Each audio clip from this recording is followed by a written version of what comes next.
Film की शुरुआत में हमें एक आदमी दिखाया जाता है जिसका नाम सार्ज था, जो एक आर्मी का कमांडर है। वो अपनी टीम के साथ एक जगह पर छुपा हुआ क्योंकि शहर में ज़ॉम्बी वायरस पैदा हुआ है और उसकी आधी टीम इस वायरस की वजह से मारी गई, जबकि आधी इस वायरस से इन्फेक्टेड हो गई, यानी वो ज़ॉम्बी वायरस का शिकार बन गई है। जिस वजह से सार्ज काफी गुस्से और परेशानी में था। वो इस सब का जिम्मेदार अपने एक सिपाही को समझ रहा था। अपना गुस्सा निकालने के लिए वो उस सिपाही को मारने ही वाला था कि तभी उसका दूसरा ज़ॉम्बी सिपाही आ जाता है, जो उस सिपाही की चेहरे पर बुरी तरह काट कर नोच कर खा जाता है। इसीलिए सार्ज को अब मजबूरन शूट करके उसे मारना ही पड़ता है, जिसके बाद वो अपने टीम के साथ यहाँ से चला जाता है। रास्ते में इन्हें एक बस मिली है, जब उसके अंदर देव तो वहाँ कुछ लोग बैठे हुए थे। सार्ज उनके पास जाकर सारे पैसे देने को कहता है, लेकिन वो लोग पैसे देने से साफ साफ मना कर देती है। इसलिए सार्ज उन पर गन तान देता है। वो लोग डर गए तो मजबूरन उन्हें पैसे देने पड़ते हैं। यहाँ से सीन शिफ्ट होकर आता है एक आइलैंड पर। हम एक बड़े आदमी पैट्रिक को देखते हैं, जो एक ज़ॉम्बी शूटर था। वो अपनी टीम के साथ ज़ॉम्बिस को चुन चुन कर शूट कर करके मार रहा था। उसका मानना था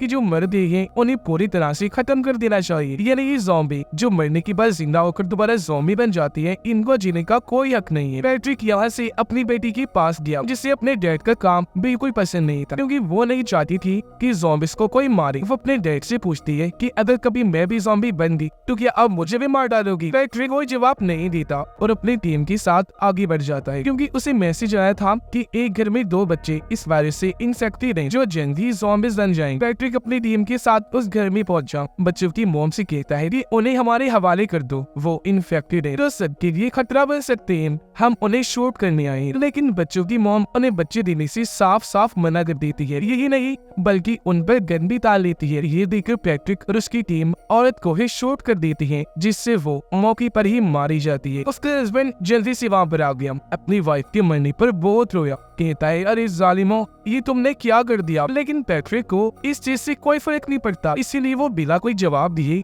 ऊपर जाने लगा बच्चों की कमरे में। लेकिन पैट्रिक उन बच्चों पर गोली नहीं चला पाता, क्योंकि जाहिर है वो भी एक बाप है। इसीलिए वो अपनी टीम के लोगों को उन दोनों बच्चों को मारने को कहता है, पर किसी में भी हिम्मत नहीं होती। वो आगे भी नहीं बढ़ पाती। इतनी ही देर में पैट्रिक और उसकी टीम को रोकने या एक गुंडा भी अपनी टीम के साथ आ जाता है, क्योंकि वो नहीं चाहता था कि इस आइलैंड पर कोई भी किसी भी ज़ॉम्बी को मारे। इसलिए वो पैट्रिक और उसकी टीम को इन बच्चों को मारने से भी मना करता है और साथ ही यहाँ से जाने को कहता है। धमकाने लगा कि ये काम छोड़ दो वरना अच्छा नहीं होगा। लेकिन जब पैट्रिक गुंडे की बात नहीं मानता तो वो पैट्रिक समेत उसकी पूरी टीम को मारने का फैसला करता है। इससे पहले ऐसा करता, यहाँ पैट्रिक की बेटी आ गई। कहती है कि ये मेरे डैड है, इन्हें मत मारो, अगर सजा ही देनी है तो इस आइलैंड से कहीं दूर भेज दो। इसलिए पैट्रिक और उसकी टीम को इस आइलैंड को छोड़कर जाना ही पड़ता है। उधर सार्ज की टीम रात के वक्त ज़ॉम्बिस की फनी मजाकिया वीडियो देख रही थी और तभी यहाँ पर सार्ज जाकर अपनी टीम से बात करने लगता है। इतनी ही देर में इन्हें जंगल से कुछ लोगों की आवाजें आने लगती है। इसीलिए सार्ज अपनी टीम को अलर्ट होने का कहता है और ये लोग गन्स लेकर उस तरफ जाने लगते हैं जहाँ कुछ लोग बैठे हुए थे। उन्हें ज़ॉम्बी समझकर सार्ज उन्हें शूट करने ही वाला था कि तभी वो सिलेंडर कर लेती है, यानी खुद को उनके हवाले कर देती है। कहने लगी कि हम ज़ॉम्बिस नहीं है और या तो बस पार्टी करने आई थी, प्लीज हमें मत मारो। सार्ज को उन पर शक हुआ, इसलिए वो थोड़ा आगे जाकर चेक करता है, जहाँ उसे ज़ॉम्बिस के कटे हुए सर लकड़ियों पर लटके हुए दिखती है। वो सभी सरों को शूट कर देता है और लोगों को आकर कहने लगा, वाह ये पार्टी कर रहे हो तुम लोग, अब बताओ कौन है तुम और यहाँ पर आने का तुम्हारा मकसद क्या है। अब यहाँ उनमें से एक आदमी चुपके से सार्ज को मारने के लिए अपनी गन निकालता है, लेकिन सार्ज की टीम उसे देख चुकी थी, इसीलिए वो जल्दी से अपनी गन्स निकाल कर आदमी को शूट कर देती है और वो वही मारा जाता है। अब यही इन्हें एक छोटी उम्र का लड़का भी दिखा। ये उसे भी शूट करने वाली थी, लेकिन वो एकदम बोल पड़ता है कि मुझे मत मारो,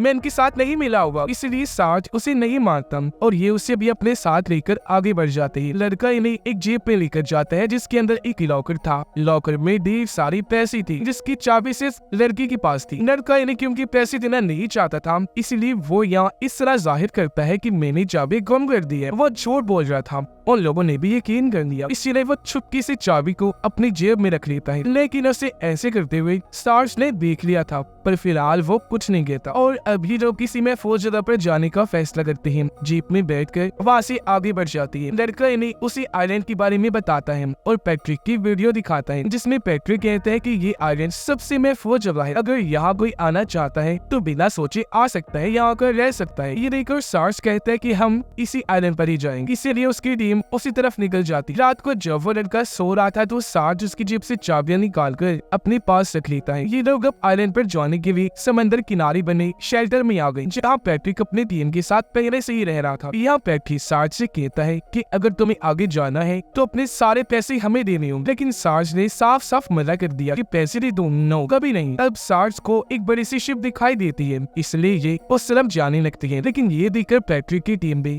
नहीं रुकती और वो इन पर अंधाधुंध गोलियां बरसाने लगती है। तो मजबूरन सार्ज को अपनी टीम के साथ जीप में वापस आना ही पड़ता। पर सार्ज की टीम का एक आदमी शिप तक पहुंचने के लिए जीप से सीधा पानी में ही कूद जाता है। पानी में वो जब आगे बढ़ रहा था तो पैट्रिक की टीम उसकी भी जान नहीं छोड़ती, वो पानी में उस पर भी गोलीबारी करने लगती है, लेकिन वो जैसी तैसी उनकी हर शॉट से बच जाता है। इस मुसीबत से बचा ही था कि तभी उसके सामने दूसरी मुसीबत आ खड़ी होती है, और वो था ज़ॉम्बी, जो भी पानी में ही था और उसकी बहुत ही करीब भी। तो अपनी जान बचाने के लिए वो लड़का ज़ॉम्बी की उंगलियों को दांतों से ही काट कर पानी में फेंक देता है। ऐसा करके उसे अजीब तो लगा, पर अपनी जान बचाने के लिए इसके अलावा उसके पास और कोई रास्ता नहीं था, और वो तैर कर आखिरकार शिप तक पहुंच ही जाता है। फिर सार्ज अपने जीप पर चढ़ के बॉम्ब से पैट्रिक का घर ही उड़ा देता है। धमाके की आवाज से सारे ज़ॉम्बीज़ बाहर निकल कर आ गए, एक सारा पैट्रिक की टीम पर हमला कर देती है, बुरी तरह उन्हें काट काट कर मार देती है, लेकिन पैट्रिक किसी तरह ज़ॉम्बीज़ को मारकर वहां से बच निकलता है। जो सिपाही शिप तक पहुंचा था वो शिप को किनारे पर लेकर आ जाता है, इसलिए सार्ज और उसकी टीम जल्दी से उसमें बैठ जाती है। अब पैट्रिक भी शिप में चढ़ने के लिए कूदता है, लेकिन वो लटक गया, गिरने ही वाला था कि तभी उसे सिपाही लड़की बचा देती है, शिप के अंदर कर लेती है। मदद करने पर पैट्रिक उसका शुक्रिया अदा करता है, कहने लगा कि तुम्हें देखकर मुझे मेरी बेटी की याद आ गई है। फिर सार्ज पैट्रिक से बात करने लगा, पूछता है कि तुम हम पर गोलियां क्यों चला रही थी। पैट्रिक कहता है क्योंकि हमारे पास पैसे नहीं थे, हमें पैसे चाहिए थे जिनके लिए हम किसी की भी जान दे सकते हैं, बस यही बात थी, और कोई हमारी किसी से कोई दुश्मनी नहीं है। ये कहकर वो अपना हाथ आगे करता है। सार्ज हाथ मिलाकर जवाब देता है, लेकिन इस उम्र में भी तुम काफी स्मार्ट हो, मुझे तुम्हारी बातें रवैया काफी अच्छा लगा। जो कहकर वो पैट्रिक को भी अपने साथ रख लेता है। अब जिस सिपाही ने ज़ॉम्बी की उंगलियां दांतों से काटी थी जो शिप लेकर आया था, वो जब शिप को चिल्ला रहा था तो अंदर से उसकी हालत खराब होने लगती है। सिपाही लड़की को उसकी तबीयत में गड़बड़ी लगी, इसलिए वो पूछ ही लेती है कि तुम ठीक तो हो ना, कोई मसला तो नहीं है तुम्हारे साथ। जिस पर वो हाँ में जवाब देता है कि हाँ मैं बिल्कुल ठीक हूँ। वो ये बात किसी को नहीं बताता कि अंदर ही अंदर मैं भी ज़ॉम्बी वायरस से इन्फेक्टेड हो रहा हूँ, और ऐसा होने की वजह उसका ज़ॉम्बी को काटना था। और अब सार्ज अपनी टीम के साथ मिलकर शिप के सभी ज़ॉम्बीज़ को मार देता है। पैट्रिक सार्ज को उस आइलैंड के बारे में बताने लगा कि वो जगह बहुत ही अच्छी और महफूज है, लेकिन फिलहाल एक गुंडे का वहाँ पर राज है। अगर हम इतनी बड़ी शिप में बैठकर उस आइलैंड पर जाएंगे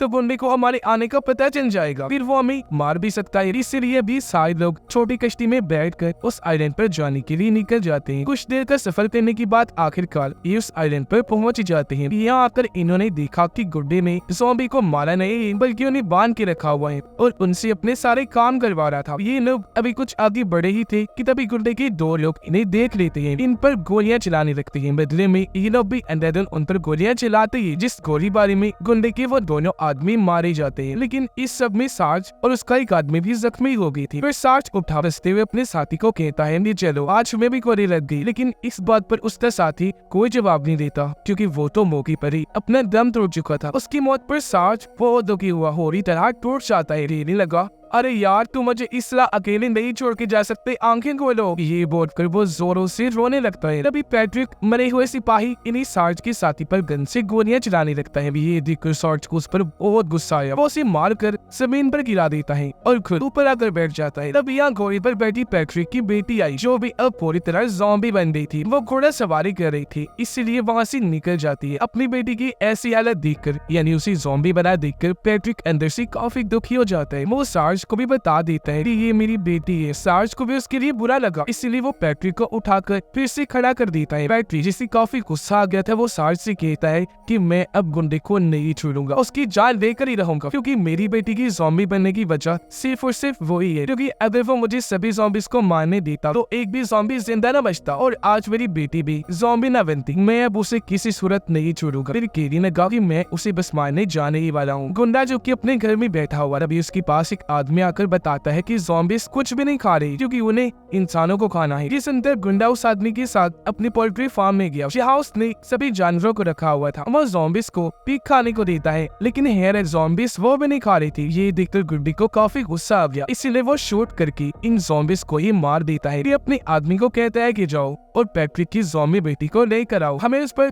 कुछ टेस्ट वगैरह करने हैं। सार्ज अपनी टीम के साथ जब एक घर में था तो इन्हें पता चला कि वो सिपाही जो ज़ॉम्बी बन रहा था वो अचानक से गायब हो गया है। इसीलिए वो सिपाही लड़की उसे ढूंढने गई। जंगल में कुछ दूरी पर वो उसे मिल भी जाता है, जो धीरे धीरे ज़ॉम्बी बन रहा था। सिपाही लड़की उसके पास गई, इससे वो यहाँ से जाने का कहता है क्योंकि वो गन से खुद को शूट करके अपनी जान लेने वाला था। लड़की कहती है कि तुम खुद अपनी जान मत लो, ऐसे तुम्हें गुनाह मिलेगा क्योंकि ये चीज बहुत गलत होती है। ऐसा करते हैं मैं ही तुम्हें मार देती हूँ, जिसके लिए वो मान गया और अब लड़की ना चाहते हुए भी शूट करके उसकी जान ले लेती है। ऐसा करने से हालांकि उसे काफी दुख भी हुआ, आंखों में आंसू आ जाते हैं, लेकिन तभी गुंडे के लोग भी आ गए जो सिपाही लड़की को देख चुके थे। इसलिए वो उसे पकड़कर अपने साथ ले जाते हैं। सार्ज को क्योंकि गोली लगी थी इसलिए उसकी हालत भी काफी खराब होने लगती है, जिसकी थोड़ी ही देर बाद वो बेहोश हो जाता है। लड़का उसे होश में लाने के लिए घर में पानी ढूंढने लगा, लेकिन जब उसे पानी कहीं ना मिला तो वो घर से बाहर ढूंढने चला जाता है। एक जगह उसे पानी मिल भी गया,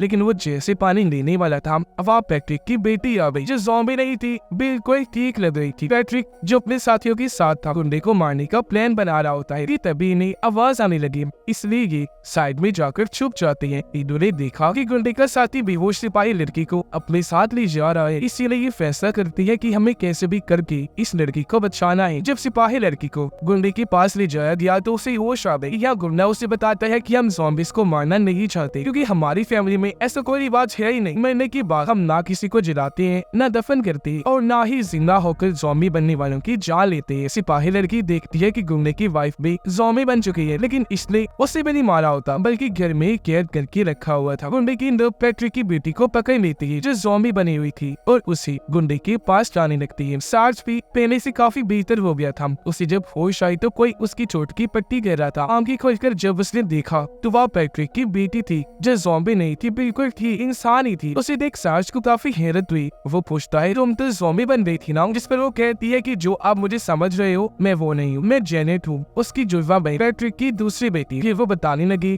कि क्योंकि मेरे डैड ज़ॉम्बीज को मारते हैं इसलिए मैं उन्हें पसंद नहीं करती। इस पर सार्ज उसे कहता है कि ये तुम ठीक नहीं कर रही, अपने डैड को गलत समझ रही हो, वो बहुत ही अच्छे आदमी है, ज़ॉम्बीज को भी इसलिए मारते हैं ताकि वो बाद में किसी के लिए खतरा न बन जाए। इतनी ही देर में यहाँ पैट्रिक भी अपने साथियों के साथ आ जाता है। सार्ज को बताता है कि तुम्हारी सिपाही साथी को गुंडे के लोग अपने साथ उठाकर ले गए और अब हमें कैसे भी करके उसे बचाना चाहिए। फिर वो अपनी बेटी जेनेट को कहती है कि तुमने हमेशा मुझे गलत समझा बेटा, उस दिन अगर मैं ज़ॉम्बीज को मार देता तो आज तुम्हारी बहन सही होती, इन्हें इंसान ही होती, ज़ॉम्बी में ना बदलती। मैं तुमसे और तुम्हारी बहन दोनों से बहुत प्यार करता हूँ, लेकिन अफसोस है आज तक तुम मुझे समझ ही नहीं पाए। ये कहकर वो सिपाही लड़की को बचाने के लिए निकल जाते हैं। उनके साथ जेनेट भी जाने लगी, लेकिन पैट्रिक उसे अपने साथ आने से मना कर देते हैं क्योंकि जेनेट की जान को भी खतरा हो सकता था। और अब ये लोग वहाँ जैसे ही पहुंचे गुंडा उन्हें देख लेता है, इसलिए सार्ज लड़की को लॉकर की चाबी वापिस देते हुए कहता है कि ये लो और यहाँ से भाग जाओ, उन पैसों से अच्छी जिंदगी जीना बेटा। जबकि सार्ज को पैट्रिक और उनकी टीम्स सरेंडर कर देते हैं, खुद को उनके हवाले करके अपनी अपनी गन्स रख के ये आगे बढ़ जाते हैं। पैट्रिक देखता है कि गुंडे ने मेरी दूसरी ज़ॉम्बी बेटी को जानवरों के साथ फार्म में बांधा हुआ है। गुंडे ने माँ घोड़ों को भी छोड़ा हुआ है ये देखने के लिए कि ज़ॉम्बीज घोड़े भी खाते हैं या नहीं। जेनेट जब वापस अपने घोड़े के पास जा रही थी तो उसे वो भी लड़का मिल जाता है जिसे सार्ज ने ही भेजा था। वो उसे बता देता है कि सार्ज और पैट्रिक ने सरेंडर कर दिया है और वो लोग पकड़े जा चुके हैं। तो अब लोगों को छुड़वाने के लिए ये दोनों एक प्लान बनाते हैं। ये गुंडे के पास गए,